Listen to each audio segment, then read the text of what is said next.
Is a play therapist. She's been working in the children's ward at the Martin Hospital for about 2 years. Her job involves entertaining children, keeping them occupied and as happy as possible while in hospital. The ward is a busy one. The average length of a child's stay is 3.5 days.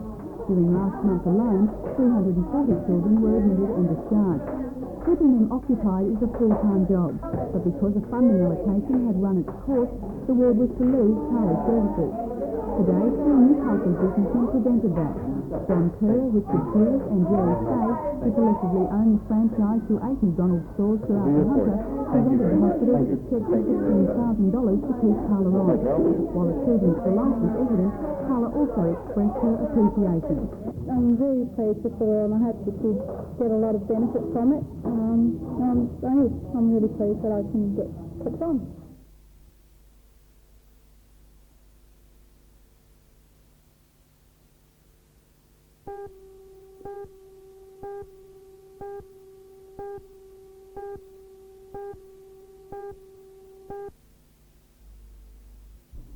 As part of the International Youth Festival, young people from throughout the state have joined together to create a roundtable production of A Celebration of King Arthur. Best described as a rock oratorio, the production is a concert piece for orchestra, choir and rock band. King Arthur is presented in 2 parts. The first, entitled Kingdom of the Youth, is composed by the musical director and includes colourful characters all presenting something of the historical Arthur, the Arthur of Jewish tradition, the Arthur of chivalry, and the storyteller's Arthur. Also featured in the program is Rick Wakeman's Myths and Legends of King Arthur and the Knights of the Round Table. It's the first time a group other than Wakeman's has performed the work. Although the production has been put together by young people, cast member Jamie Jackson says it's a professional show. We did the show at the town hall in Easter, over Easter, and we got some good feedback both from adults and young people, and I suppose it's on 2 levels in a way. It's got some nice music and kids tend to sort of like the combination of medieval music and rock music in the second act. King Arthur is in Newcastle tonight at Civic Theatre for 1 performance only.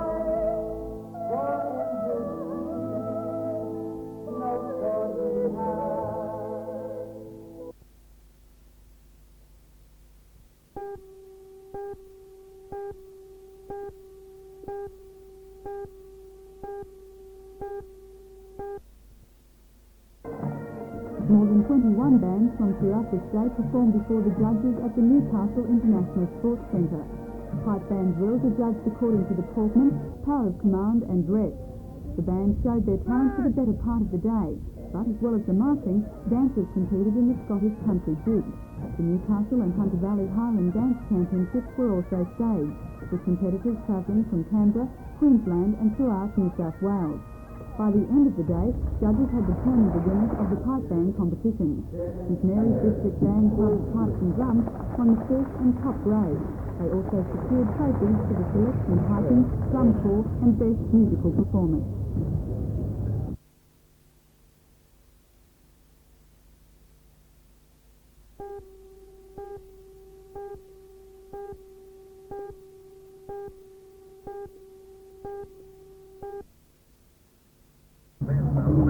This morning, Ticket Influence has written outside the club in the continuing protest over the club's sacking of a fellow greenkeeper, a greenkeeper 10 days ago. The management sacked the employee for allegedly doing private work on his car during normal working hours.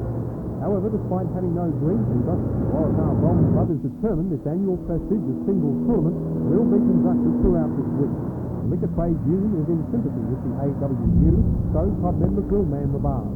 Tournament organiser Charlie Frost is determined the tournament will go ahead for as you are determined to do this afternoon with the tournament.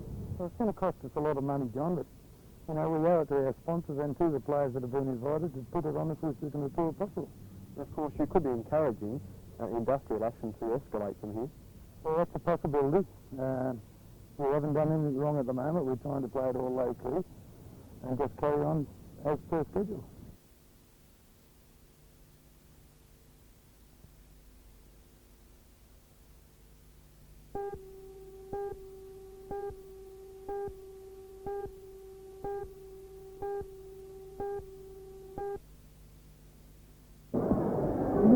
be something that confronts most of us at some time.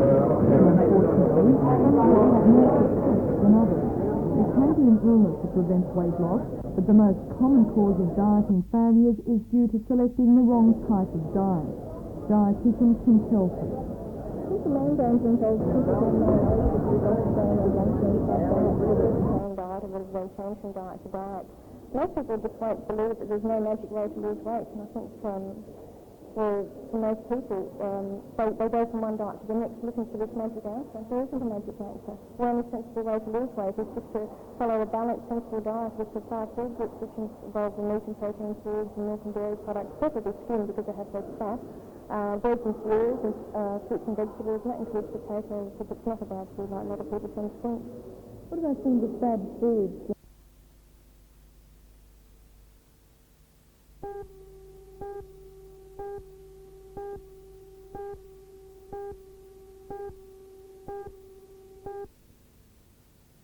The first hurdle was cleared today when the Newcastle City Administrator Colin Saunders approved the application for the expansion. The plan includes alterations to the shops, the creation of an upgraded shopping mall, the reorganisation of car parks and construction of a 750-space parking section, a new discount department store and an auto bank.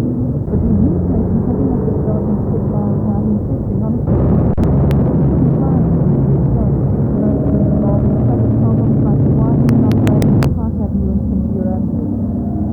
Most people I spoke to today believe that the expansion of the Garden City Shopping Centre is inevitable, and according to a report compiled for the Department of Planning and Environment, the revamping of the centre and the addition of the discount department store is a justified commercial risk and necessary to prevent further loss of the market share.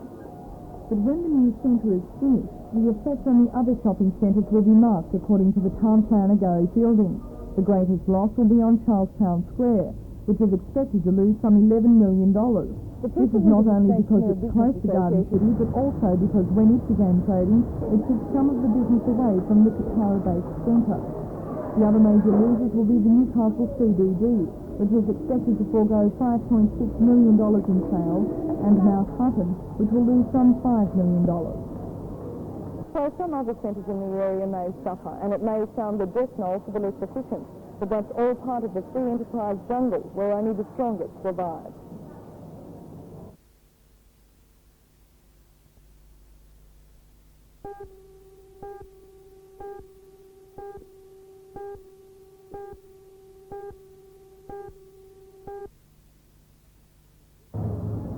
The Hunter District Water Board's new Maitland office in High Street is considered to be a large step forward from the former premises. The new office is far more spacious and boasts an open plan design. It opened its doors to the public last month, and a large cast of water board officials and local parliamentarians turned up for today's official opening. Other distinguished guests, as well as a member and of being Maitland, subject with Major the Mayor of Financial Maitland, Board, Alderman Ken to the members of the board, what was his distinguished guests all. engagement. I'm certainly very pleased, very proud and very honored. The Minister has been on fire. I will now push the button. Performed the honours. The office itself, as you realise, is a regional office, not only providing better service to the public, but also bringing together a lot of responsibility that previously we had throughout the area distributed. What sort of facilities are here that weren't previously offered? We hope now to bring online $1 million water treatment plant at the Chichester Dam will be let in December. She said the treatment plant will improve the quality of water for the residents of Maitland and the coalfields, and is scheduled to be completed by May 1987. The problem we'll experience with the Chichester water supply is its turbidity. It is not that it's been unsafe, but it has worried the people with the colour. The treatment works will now provide the area of Maitland with very clean and very pure water. So would you say it's been overdue in introducing the treatment works? To a certain extent, but there again, when you realise it's costing $17 million, there was a lot of planning went into it, and we're very appreciative of the Commonwealth's assistance through the steel industry assisting time for the money that is coming in. We're well ahead. We hope to let the first contract in December this year and have it completed by May 1987.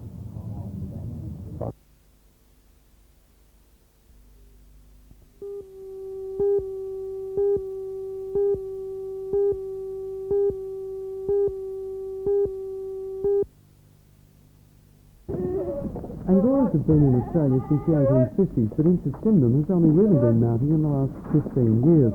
In 1956, just 1,500 kilos of mohair was produced. Less than 30 years later, more than 500,000 kilograms will be marketed this season, giving the industry a national value of more than $5 million. Australia is now the world's fourth largest mohair producer. Adult does grow about $60 of the valued textile annually. Plus they give the added bonus of beautiful little kids, such as these at the Stevenson family's Wattican stud at Mulbring.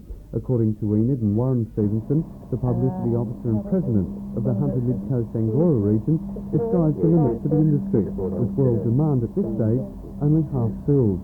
To stabilise the industry, we need more growers.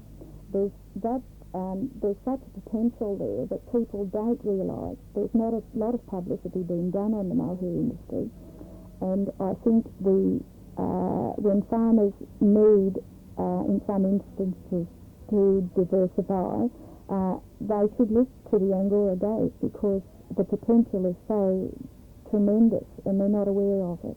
Considering the world market situation, there certainly is a lot of scope for more mohair to be produced in the Hunter. This year, around 7,000 kilograms will be marketed with a value of around $80,000. What makes them an even more attractive proposition, according to Warren Stevenson, is that by nature they're very good foragers and so complement existing sheep and cattle grazing operations very well.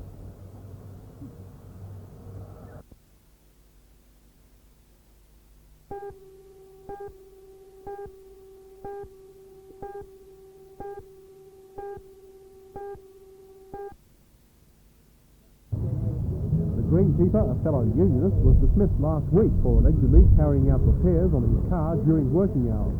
At the same time, throughout the week, the Waratah Bowling Club's prestigious singles tournament has gone ahead with the unattended green holding up. Bar staff are also out in sympathy.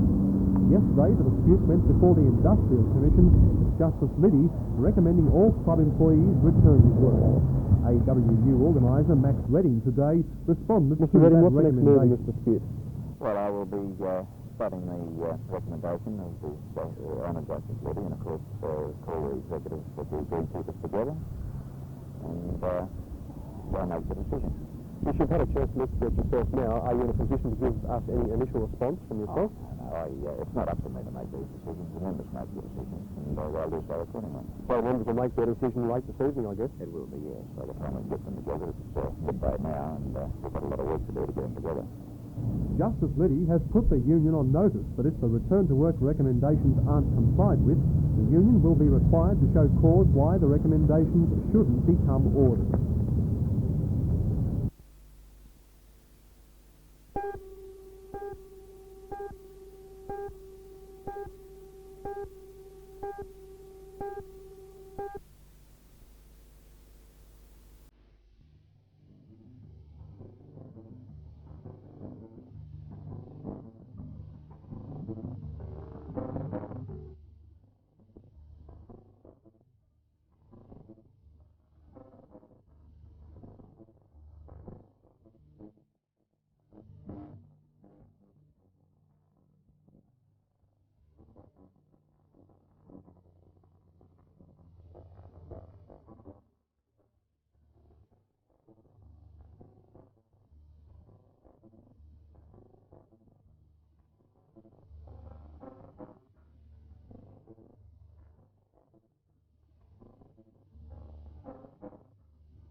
The new owner is textiles magnate Basil Sellers, one of the nation's leading businesses.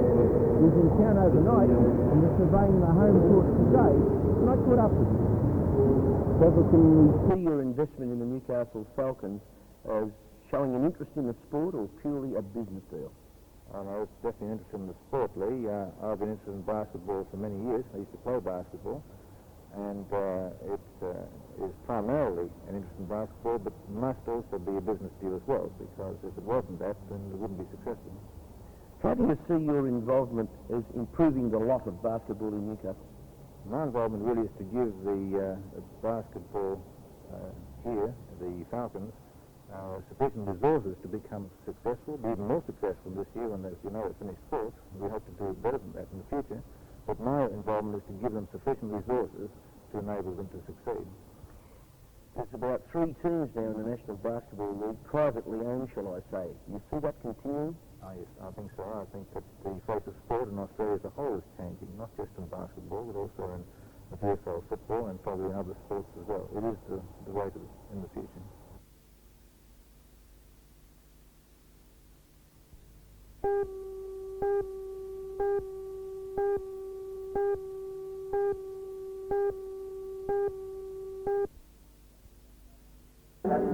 There were 80 events run during the day, with the feature race drawing some 90 entrants, as the lion's share of the $4,500 in prize money was for that event, with $1,000 to the winner. Chestnut's Australian Championship boxing won easily, being unbeaten in 3 rounds, and finishing with maximum 45 points. That came was then Todd Wilco with 34, and teammate Paul Catholic with 18 points. Watching's great rival Stephen Davies, who beat him in the Victorian title a couple of weeks back in 2 divisions, could only manage 7th place. In the Valvoline sidecar, Breton Grant Hogg of Ipswich won from Mark Eaton and Alf Osborne of Mayfield Club, with Jeff Lawrence and Darryl Hall of the home club third. Chestnut's David Cummings won the Tomago Aluminium Junior title from Paul Griffin of the South and Justin Clark of Wall's End.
The $150,000 childcare centre in Chelmsford Drive, Medford, is sponsored by the Maitland City Council and jointly funded by the state and federal government.